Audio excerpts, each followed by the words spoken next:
नमस्कार, आप देख रहे हैं देव न्यूज और हम बैठे हैं नगर निगम वार्ड नंबर 18 तालपुरा द्वितीय। हमारे बीच में 2012 से लेकर 2017 तक सभासद रह चुके पूर्व सभासद आनंद साहू जी, जो बहुजन समाज पार्टी से सभासद रहे, इनके कार्यकाल में क्या काम हुए और इस बार भी तैयारी जोरों शोरों से कर रहे हैं तालपुरा द्वितीय से। हम जानते हैं कि आनंद साहू जी से इनका परिचय हम पहले ही बता दें। एक तो जूडो कराटे के ये बहुत बड़े खिलाड़ी हैं। ये स्कूलों के अंदर भी ट्रेनिंग दिया करते हैं और अनेकों स्कूलों के अंदर ये ट्रेनिंग का काम बच्चों को प्रेजेंट में दिया कर रहे हैं जूडो कराटे का। तो ले चलते हैं आनंद साहू जी के पास आकर कर किस तरीके से मेहनत अपने वार्ड में निरंतर इस बार कर रहे हैं और क्या इनका फोकस रहा 2012 से लेकर 17 तक, कितनी वोटिंग पहले थी और वर्तमान में कितनी वोटिंग बढ़ गई है, तो लोगों का दिल किस प्रकार अपने वार्ड नंबर 18 में तालपुरा द्वितीय में लोगों का दिल जीतते आ रहे हैं और जीत रहे हैं। अगली आवाज़ आनंद साहू जी। साहू जी, बहुत बहुत शुभकामनाएं दीपावली की। सबसे पहले तो मैं नगर वासियों को और अपने खासतौर से वार्ड वासियों को सभी को दीपावली पर्व की हार्दिक शुभकामना देता हूं। सभी को देवी जी, सबसे पहले तो मैं आपको ये बताऊं कि देखिए, अभी आरक्षण आना बाकी है, ठीक है, और आरक्षण आने के बाद ही तय होगा कि हमें चुनाव लड़ना है नहीं, क्योंकि चुनाव एक प्रक्रिया है और चुनाव वार्ड की जनता यानी जनता चुनती है अपना नेता और जनता का आदेश होगा तो मैं चुनाव लड़ूंगा। 2012 से लेकर 2017 तक क्या कार्य कर रहा है? कितनी वोटिंग की पहले थी ये बता दो। 12 में 2012 से 17 के बीच में, और आज भी एक्चुअली में पहले थी वोटिंग 6,500 करीब वोटिंग थी। अब चूँकि हर वार्ड का वैसे भी रेशियो 7.5 से कम नहीं है, 7,500 वोटिंग करीब लगभग है।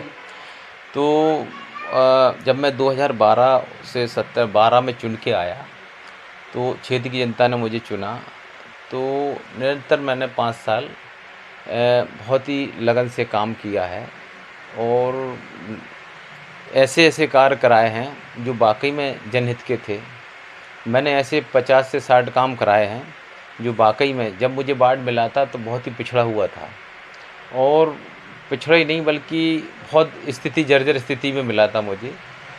तो मैंने ऐसे, जैसे मान के चलो, मैंने बस स्टैंड है हमारे क्षेत्र में आता है, बस स्टैंड पर जब कोई यदि अगर खड़ा हो जाए तो अगर बस से बस निकल जाए, अगर साइड से बस निकल जाए, तो जो गड्ढे थे इतने गहरे गहरे कि पानी उछड़ के किसी भी पैसेंजर पे ना कोई बैठने की व्यवस्था थी, ना ही कोई ऐसी सुविधा थी। तो जब मैंने देखा कि अंतर्राज्यीय बस स्टैंड है हमारा और इतनी जर्जर स्थिति है, तो मैंने निरंतर उसमें काम किया और पूरे बस स्टैंड पर संपूर्ण एपेक्स बिछवाए। वो आपके कार्यकाल में? जी, मैं बता रहा हूँ, मैं 12 से 17 की बात कर रहा हूँ, ठीक है। जो 12 से 17 के बीच में जो हमारा कार्यकाल रहा है, तो संपूर्ण बस स्टैंड पर एपेक्सीकरण कराया, रैन बसेरा बनवाया, शौचालय बनवाया, मूत्रालय बनवाया, पैसेंजर को बैठने के लिए प्रतीक्षालय बनवाया, मतलब बैठने के लिए टीन शेड लगवाए। तो काफ़ी बस स्टैंड मतलब काफ़ी काम कराया। वहाँ से हम हट के चलेंगे, हमारा मैं शुरुआत बता रहा हूँ वार्ड की, वहाँ से वार्ड की शुरुआत होती है। वहाँ से आइए, हमारा जो मॉल है, मॉल के पीछे की तरफ पूरा संपूर्ण रोड डलवाई, नाली बनवाई, खड़ंजा बनवाया। उसके बाद अंबेडकर चौराहे से लेके मंडी रोड तक की पूरी पक्की सड़क डलवाई। उसके बाद फिर मैंने नेहरू पार्क, जो कि बड़ी जर्जर स्थिति थी, हाँ, नेहरू पार्क को भी सुंदरीकरण कराया, उसमें म्यूजिकल सिस्टम लगवाया, साइड की जो पार्क है, पार्क की पट्टियाँ बनवाई, पैदल चलने वाला रैंप जो होता है उसमें कलर्ड इफेक्ट्स लगवा के चारों तरफ घास और पेड़ पौधे, काफ़ी मतलब उसको सुंदरीकरण कराया, उसमें एलईडी लाइट वगैरह लगवाई, पूरा लाइटिंग करवाया। तो काफ़ी सुंदर देखने लायक पार्क है। अभी अमर उजाला में भी छपा था, बहुत अच्छा उसका वो एक वर्जन, तो काफ़ी मतलब लोगों ने सराहना की। अच्छा, दूसरा क्या है कि वहाँ से चलिए तो मेरे लिए सबसे बड़ा चैलेंज था वो है छात्रावास, हरिजन छात्रावास के पीछे एक शौचालय, जो कि बड़ी जर्जर स्थिति में थी। मतलब इतनी जर्जर स्थिति थी कि बड़े लोग परेशान होते थे, वहाँ बड़े कीड़े मीड़े भयंकर मतलब गंदगी बहती थी रोड पे। तो उसके लिए मैंने प्रयास करा, तो वो चूँकि क्या है कि नैडा और डूडा के चक्कर में फंसा हुआ था। मैंने डूडा से करवाया, नैडा को करवा के विकास भवन से कराने के बाद लखनऊ भी गया, मैं इसके लिए प्रयास करा लखनऊ जाकर, और काफ़ी प्रयास के बाद मैंने नगर निगम के माध्यम से 10 सीटर शौचालय बनवाया, जो मेरे लिए बड़ा चैलेंज का काम था, वो मैंने बनवा के छोड़ दिया। इसके बाद आ जाइए तो फिर मैंने हमारा जब आपका स्मार्ट सिटी जब आई झांसी में, तो मैं स्मार्ट सिटी के समय जब स्मार्ट सिटी आई तो झांसी के 12 वार्ड लिए गए थे सबसे पहले, वो भी सिविल लाइन जैसे क्षेत्र। तो मैंने भी प्रयास करके मैंने भी अपना वार्ड तालपुरा जैसी मलिन बस्ती मैंने उसमें जुड़वाया, और जुड़वाने के बाद मेहनत करने के बाद ये रहा कि सबसे पहली रोड स्मार्ट सिटी की तालपुरे में ही बनी। कानपुर चुंगी से लेके बकरा मंडी तक पहली स्मार्ट सिटी की रोड यहाँ प्रस्तावित हुई, जो कि 4 करोड़ करीब से मतलब लागत से हुई थी तैयार। तो वो काम हमने शुरू करवाया। ठीक है, इसके बाद आ जाइए तो मंडी चौराहे से लेके आपके सिवाई नगर तक रोड डलवाई, जो जर्जर स्थिति थी। वहाँ से फिर आ जाइए तो आई2 ऑफिस के पास चूँकि धूल उड़ती थी, कई लोग मकान बेच के तब चले गए जब स्थिति ऐसी जर्जर थी। तब मैंने देखा कि हाँ तो काफ़ी स्थिति खराब, तो वो बाकी जो आई2 ऑफिस वाली पूरी मैंने रोड डलवाई वहाँ पर बढ़िया। रोड डलवाने के बाद वहाँ से जितनी भी विभिन्न गलियाँ हैं सारी गलियाँ बनवाई। अच्छा, वहाँ भी एक चैलेंज था मेरे लिए सिवाई नगर में, क्योंकि किसी गली में खम्भे नहीं थे। अच्छा। हाँ, तो ये वहाँ के लोगों को कहना था कि पारसा जी अगर आप ऐसा करा दोगे तो आप वाकई में मतलब, तो मैंने कहा नहीं, ये तो मूलभूत सुविधा हैं, मैं तो आप लोगों ने चुना इसीलिए भाई, जो आपकी परेशानी समस्या मैं उसके लड़ूंगा और निरंतर लड़ूंगा, और निरंतर लड़ा हूँ 12 से 17 5 साल तक बराबर लड़ा हूँ। वहाँ पर मैंने एक एक गली में खम्भा और सारे खम्भों पे लाइट, काफ़ी मतलब अच्छी व्यवस्था करके उनको सुचारू करा। इसके बाद मैंने देखा कि शिवाजी नगर के लोग यहाँ तो भाई यहाँ कहीं पार्क की व्यवस्था नहीं है, यहाँ पर लोग भाई घूमने जाते थे या वो है बाहर इधर उधर। तो मैंने देखा कि यार क्यों नहीं पार्क बनाया जाए। तो जो तहसील के सामने काफ़ी जगह पड़ी थी नगर निगम की, मैंने संपत्ति अधिकारी उस समय पुष्पराज गौतम जी थे, उनको बुलाया। मैंने कहा सर देखिए, देखा तो हमारी ज़मीन थी वहाँ नगर निगम की, तो सारी ज़मीन को कवर्ड करवाया मैंने। फिर कवर्ड करवा के उधर 5 पार्क बनने थे, वहाँ ओपन जिम बनना था, डनलप बढ़िया घास लग के वहाँ नई तहसील के सामने। नई तहसील सामने बैडमिंटन रैकेट के लिए वो तो चूँकि मैंने पहले ही जब वो कवर्ड हुई जगह, तभी मैंने एंगल लगवा के, नेट लगवा के और 4 लाइटें लगवा के हम लोग बैडमिंटन तो वैसे ही वहाँ शुरू करा दिया था। तो शाम को एक बहुत अच्छा माहौल मतलब क्रिएट होने लगा था, लोगों को बड़ी खुशी थी कि चलो भाई कम से कम ऐसा हो रहा। तब मैंने फिर उसके अमृत योजना से उनको पार्क को पास कराया, पहले कवर्ड करवाया, उसके बाद अमृत योजना से पार्कों की ज़मीन निकलवाई, मतलब पास कराया, और लखनऊ से उसको करा के लाया मैं। तो क्योंकि क्या है कि समय कम पड़ गया मेरा, ठीक है, तो इस वजह से वो फाइल जैसे ही सैंक्शन हुई उस समय मेरा समय निकल गया था। उसके बाद मैंने तालपुरे में स्वास्थ्य केंद्र खुलवाया। स्वास्थ्य केंद्र के लिए मैंने बहुत प्रयास किया। उस समय CMO विनोद यादव जी थे, तो उनसे काफ़ी मैंने प्रयास करके, क्योंकि और कहीं जा रहा था स्वास्थ्य केंद्र, उसको ज़बरदस्ती फिर मैंने यहाँ खुलवाया, बिल्डिंग ली किराए से, भाई स्थानीय जगह नहीं मिली, किराए से बिल्डिंग लेके, और उसको प्रयास के बाद आज तालपुरा से पूरी झांसी लगभग क्षेत्र से आसपास के सभी क्षेत्र, जैसे कि उसका उदाहरण है कोरोना में झांसी के कोने कोने से लोग वैक्सीन लगवाने आए। तो मेरी मेहनत बहुत सफल हो गई कि चलिए आज इस काम मतलब हमारा स्वास्थ्य केंद्र आ सका। इसके बाद हमने फिर और भी ऐसे जो जनहित के काम थे, कंटिन्यू जनता में रहना, लोगों के साथ मतलब जो एक नेता, यानी जनता एक अपना नेता चुनती है, यानी नेतृत्व करने वाला, यानी जो बात हम नहीं कह पा रहे वो अपना नेता चुन रही, तो अपना नेतृत्व करने के लिए तो मैंने बराबर जनता का खरा उतरा हूँ, और जनहित के जितने भी काम होते हैं, मूलभूत सुविधा मैंने उस पर काम किया है। जूडो का कराटे का क्या सफर है? अच्छा, मैं कराटे, देखिए मेरा एक शौक़ भी है, और पिछले लगभग 23 सालों से, मतलब 22 से 23 सालों से मैं कराटे सिखा रहा हूँ।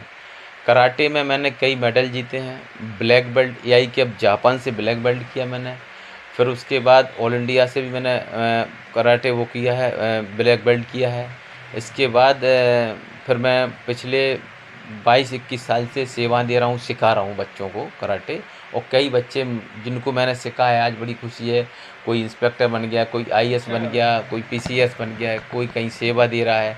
तो आज बड़ा अच्छा लगता है कि चलिए कम से कम हमारे जो सिखाए हुए स्टूडेंट हैं आज कहीं ना कहीं स्थापित हैं, क्योंकि कराटे एक बहुत ही उपयोगी कला है। कराटे के प्रशिक्षण से आत्मविश्वास आता है और आत्मबल आता है। मानो आज के इस हिंसक युग में जिस किसी के माँ बाप ने यदि अगर इस तरह की ये ट्रेनिंग दे दी, ये मूल मंत्र दे दिया, तो मान लो सफलता की बहुत बड़ी पूंजी दे दी। तो मैं ये समझता हूँ कराटे से, देखिए कराटे एक गेम है। आज तो कराटे ओलंपिक में भी आ गया है। आज मैं हूँ, आज काई कराटे इंडिया ऑर्गेनाइजेशन का मैं सदस्य हूँ, वर्ल्ड फेडरेशन कराटे का मैं सदस्य हूँ, और झांसी डिस्ट्रिक्ट प्रेसिडेंट हूँ कराटे एसोसिएशन ऑफ झांसी का मैं। क्योंकि जो मेन एसोसिएशन है इंडिया ऑर्गेनाइजेशन, उसका मैं प्रेसिडेंट हूँ। और अभी हमने जस्ट ऑल यूपी उत्तराखंड का ICSE बोर्ड का कंपटीशन भी कराया था झांसी में, जो कि बहुत ही सफल हुआ है। और जो भी यहाँ आए हुए थे खिलाड़ी बड़े खुश होके गए हैं कि यार वाकई में इस तरह से अगर कराटे होगा। इसके बाद हमने माननीय झांसी के DM साहब जी को अभी ब्लैक बेल्ट सेकंड डाउन की डिग्री दी हमारी संस्था ने, और उन्होंने संस्था जो डिग्री ली है उसके बाद DM साहब से बात हुई। DM साहब ने कहा कहीं ऐसा नहीं, हम लोग कराटे के माध्यम से कुछ बालिकाओं को कुछ उनकी मदद कर सकें, कुछ उनको ट्रेनिंग दे सकें या उनको प्रशिक्षण। तो हमारी संस्था ने एक बीड़ा उठाया है माननीय DM साहब जी के माध्यम से। DM साहब ने हमारी संस्था से कहा, तो हमने कहा ठीक है भाई, हम लोग निःशुल्क कराटे खास तौर से लड़कियों को प्रशिक्षण देंगे। बहुत बढ़िया। जिससे DM साहब के माध्यम से अभी बालिका इंटर कॉलेजों में हमारे ऑल ज़िला में सारे कैंप उन्होंने निर्धारित कर दिए हैं। अभी मैंने सूर्य प्रसाद में लगभग 150 गर्ल्स को ट्रेनिंग दी है मैंने, ठीक है, निःशुल्क। उनको आत्मरक्षा के सारे गुण सिखाए गए, भले ही लाठी हो, नाइन चाकू हो, या जो ट्रिक्स होती हैं, कोई भी राह चलते छेड़े, तो लड़कियों के कौन कौन से जो लड़कियों के उपलब्ध होते हैं सामान, तो कौन से वो सामान हैं जो मतलब हमारे हथियार बन सकते हैं हमारे। जैसे लड़कियों के पेन है, दुपट्टा है, जैसे कोई हाथ पकड़ ले तो पलक झपकती छूटना चाहिए, कोई छेड़ रहा है। और दूसरी बात क्या है कि बच्चों के अंदर इतना कॉन्फिडेंस हम लोग पैदा करते हैं कराटे के माध्यम से, एक्सरसाइज के माध्यम से, कि वो आंखें से आंखें मिलाकर बात करेगी।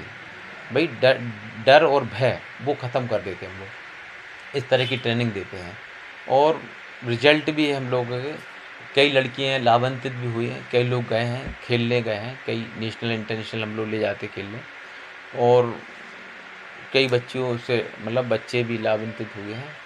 तो मैं इसे, हालांकि देखिए राजनीति के साथ साथ मैं एक खिलाड़ी भी हूँ, और खिलाड़ी क्या होता है कि जो गेम से जुड़ा हुआ व्यक्ति होता है वो एक बहुत ही सुलझा और ईमानदारी की राहों पर चलना चाहता है। धन्यवाद पासद जी। ठीक है, तो हम लोग भी उसी राह पर चल रहे हैं, और आगे कोशिश करना भी हमारे कैंप बाकी हैं। और आपके चैनल के माध्यम से हम ये कहेंगे कि जो भी लड़कियां अगर ये चाहें कि 10-20 लड़कियाँ इकट्ठी होकर और अगर हमारी सेवा लेना चाहें, तो हम लोग पूरी तरह तैयार हैं उनको ट्रेनिंग देने के लिए, और आगे जो भी मतलब ट्रेनिंग जो है करने के लिए तैयार हैं।